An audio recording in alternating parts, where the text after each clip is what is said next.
it can only be here in South Africa where you find nonsense efana nale, rubbish efana nale. There is this organization that is based in Cape Town, abazibiza nge-Operation Ubuntu. And Ubuntu is what we have. Ubuntu is who we are. Now they are using the term Ubuntu ngendlela wrong. They are weaponizing it and making it like it's something that we actually need to abide with. In this country, you have laws. You can't be allowing abantu aba illegal and then legalizing them. It's about document. The influx of illegal immigrants is a problem in South Africa. And it's not even a problem up in South Africa, all around the world. And in the African continent, you will never find izinto ezifana kanje. Yakuyifumana le nonsense. Because they know the laws. When it comes to their countries, they obey the laws. But when it comes to Banana Republic, this must happen. Because we have too much right. We have given them the platform. So I've seen that over 60 civic organizations that are unknown have now formed an organization that is called Operation Ubuntu.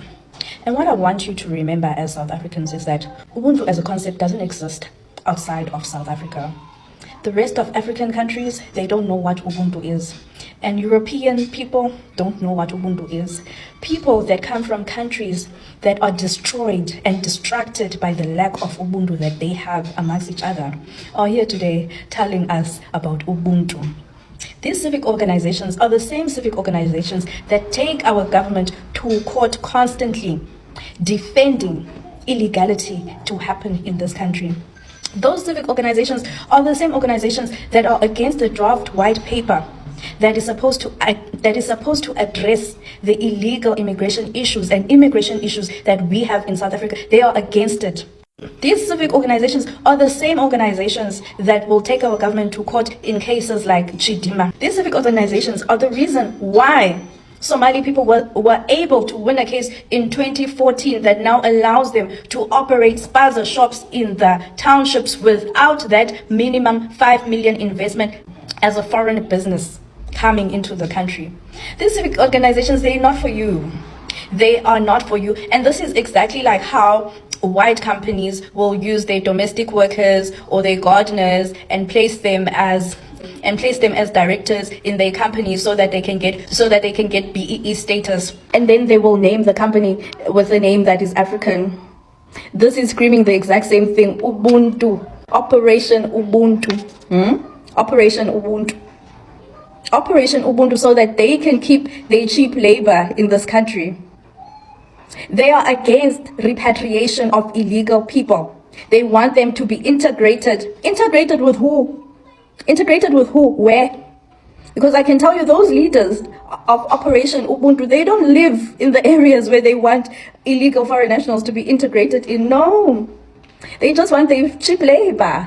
They just want their cheap labor to stay in the country. So I need us as South Africans to be very vakar up right now. To be very vakar up. Because I see in the comments, South Africans are like, now this is something that I can join. Now this is a movement that I will join. Ujoina xa ungubani xa unantoni. Ujoina xa unantoni. Aba bantu abayana, they are protecting i-assets zabo. Ziphi ezakho i-assets? Ziphi ezakho i-assets?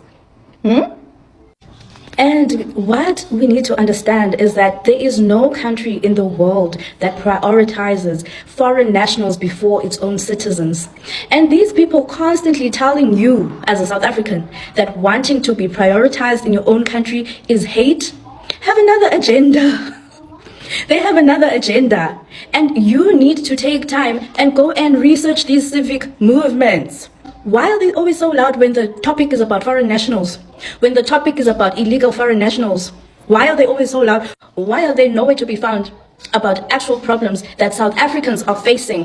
Why don't they tell us how are they going to solve the unemployment crisis that we have while still keeping millions of undocumented foreign nationals in this country? How do you plan to solve unemployment while housing the entire continent of Africa?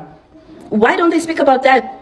How do you plan to solve the issues of our public hospitals and clinics being overcapacitated because they don't have the resources to deal with the number of people that are in South Africa? How do you plan to deal with that? How do you plan to deal with the problem that most of these illegal foreign nationals don't pay tax? They don't pay income tax. So you have millions of people coming into the country, but the taxpayers are still a very small number from those millions of people coming in. So who must pay for all of these people being integrated into the country? Who must pay for them? Who? Tell us, who must pay? They are silent about how South African people are struggling to get their children into school, while illegal foreign nationals, because of the Bella Bill, whether you are documented or not, a child can go into school. But when a South African child needs to go into school, you must jump through all sorts of hoops. You need to provide an unabridged birth certificate. You need to provide an address that's proving that you live close to the area, etc., etc. And still, you won't get placement in the school, while a foreign national child can get placement without any documents. How are they going to solve that? How are they going to solve that? And the other thing that they never address, when are African countries going to take accountability and fix their countries? The solution can't constantly be their citizens running to South Africa. When do they take accountability and answer difficult questions as to why are their countries in the state that they are in? That their citizens need to run away. Why don't they fix their countries? And this labeling of South Africans that just want peace and just want jobs and just want working services and just want, and just want to be prioritized in their country, being labeled as vigilantism, being labeled as Afrophobia, being labeled as xenophobia. It's exhausting. It's exhausting. What do you want South Africans to do? You are able to acknowledge that since 1994, there hasn't been enough restitution for South Africans. How are we supposed to get restitution while we are supposed to carry the rest of Africa? Why can't we be allowed space to rebuild our country properly before we are expected to take care of our neighbors? We don't have anything to give our neighbors, but you constantly want us to give, integrate, give, but we have nothing. Why don't you care about South Africans? Ask yourself, where was Operation Ubuntu all of these years? Where has Operation Ubuntu been? When South Africans are crying about displacement, when South Africans are crying about being the most unequal country in the world, not having land, not receiving any restitutions for the crimes against humanity that happened in this country for 300 years. Where was Operation Ubuntu then? And they don't talk about restitution, by the way. They don't talk about that. Hi, Patienzani, guys, this was born.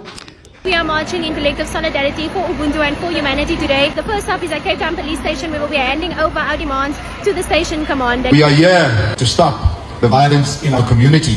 Let me read our demand. The 80 organizations of Operation Ubuntu and members of the public demand to the South African police, number one, end the xenophobic and vigilante violence and protect the vulnerable migrant communities. Non-negotiable. Arrest and charge individuals engaging in incitement to violence and hate against foreign nationals, including those responsible for the eThekwini social media incident, which made the viral threats of petrol and burners. Arrest the drug lords and take steps to end the mass shootings in our communities.